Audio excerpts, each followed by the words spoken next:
All right, throw us another like, Colleen. Okay.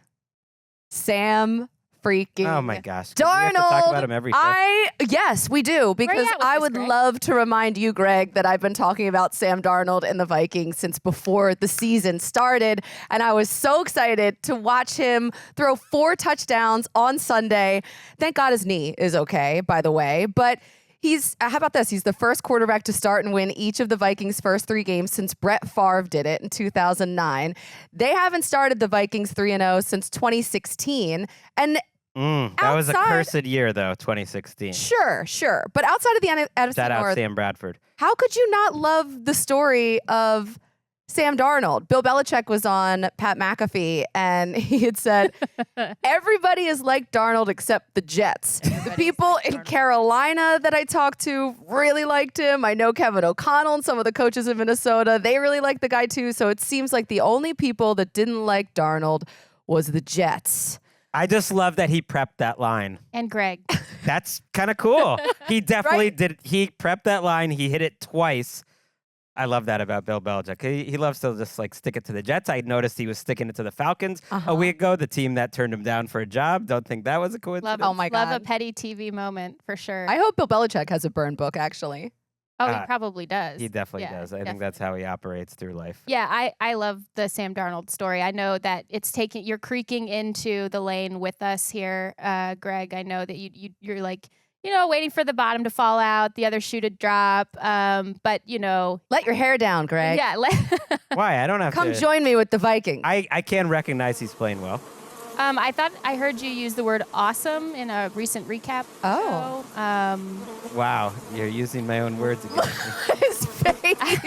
I've never been more powerful in this moment. Actually twitched. His face did. Look at Greg. Greg, your passing touchdown leaders through 3 weeks: Sam Darnold, Josh Allen, Baker Mayfield. Is Gino up there? Or no? He's playing. No, he's not. Playing so well. He's one of my likes that I didn't get on here. He's playing. He probably has more rushing touchdowns because they are all tied with 4, and then there's a 5-way tie for second place with 3 touchdowns. What are we talking about here? Andy We're entering week 4 and tied for 3 touchdowns is like in 4th or 5th. Passing. Some of them are mixing into passing other touchdowns things.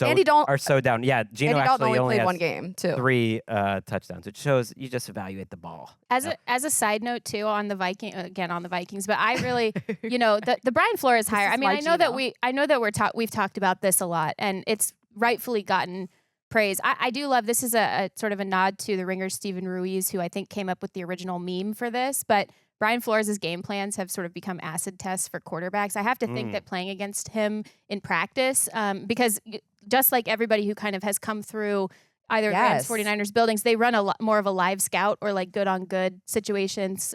Everyone calls them something different, but they run 11 on 11s as live as possible at certain periods through the course of the practice. So you are getting those looks against Brian Flores' like mad scientist scheme. I think that's an egoless hire. If you're like the quarterback, the former quarterback, who was the journeyman backup, and then you go out and hire like the guy who tortures quarterbacks. You know, I just think that this is just a really cool pairing. And even against CJ Stroud, what was really cool that they did was they blitzed CJ Stroud on over half of his dropbacks in the first half last week. And then all of a sudden they completely flipped it on his head, the plan on its head. And then they totally stopped. Oh, not totally. I mean, 20% of the time.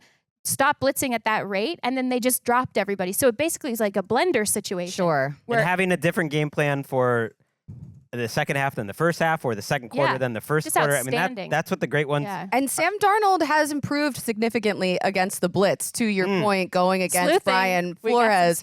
Because he's thrown 3 of his 4 touchdowns against the blitz, which is a far cry from 2019 when he threw 3 interceptions against the blitz versus New England, which was the second most in any game since 2018. So he was not good before. It is healing. Sam Darnold is healing. And he's healing us, too. Oh, I love the drop. We're going to get spicy He is next not week. getting on. Good job behind the glass. He's not getting on QBR. I'm going to sneak him in. And I gotta check myself. Oh, Greg needs a 4th in this room because the numbers I know, are not going to be replacing on his side. Weiss, are you available next week? Wherever you are. Okay, I was wondering if I'm being like a little bit of a hater watching Darnold's tape every week and thinking there are still like 2 or 3 of the Darnold plays that I'm not putting him in like the top 5 of how he's played so far this year. And then I tried to. No, I don't think rational people are doing that. Okay. Yeah. But he's producing. The numbers are great. When he holds the ball, I think bad things still happen. So I did look at some of the numbers. He has been great against the blitz, making quick decisions. He has been great when throwing the ball under 2.5 seconds. So I think that's where the offensive scheme is winning for him, and he's being decisive. But he still holds the ball a lot. 7th highest time to throw in the league. He's not like having these turnover-worthy plays. That's good.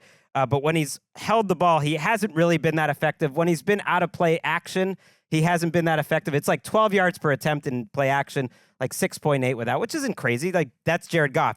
If he can turn into Jared Goff, he's going to make a lot of money and have a great career. The thing that makes me wonder if he is going to develop and have so much time to play in this system and get better. Actually, in this game against Houston, I thought he was much better when he did hold the ball, not making bad decisions that I think was a problem for him for 2 weeks. So if that's a sign of like progress, I thought his game against Houston was particularly good. And using play action has often been like the go-to cheat code for coordinators and coaches and when they're trying to raise the floor of a quarterback. But actually what they're doing also in tandem with that, and it certainly is raising the floor for Sam Darnold, is they're actually using their motions to reset and realign formations, to pull defenders back down toward the line of scrimmage. They're using motion as sort of the cheat code in this way because they're changing basically the spacing on the field with it versus just sending a guy to get information from the defense. So it's helping Sam find more space, basically. And yeah, like the numbers when he is getting rid of the ball. 3rd in completion percentage over expected, 2nd in EPA per dropback, 2nd in success rate when he throws under 2.5 seconds. Like, so that's coaching. That's Sam Darnold. And you're right about the acid test for Brian Flores. It's like quarterbacks are taking acid when they're playing the Minnesota Vikings. You couldn't wait to say that. I love that for you. What would happen? What would that look like? Ooh, Will Levis. It might just be fun. Oh.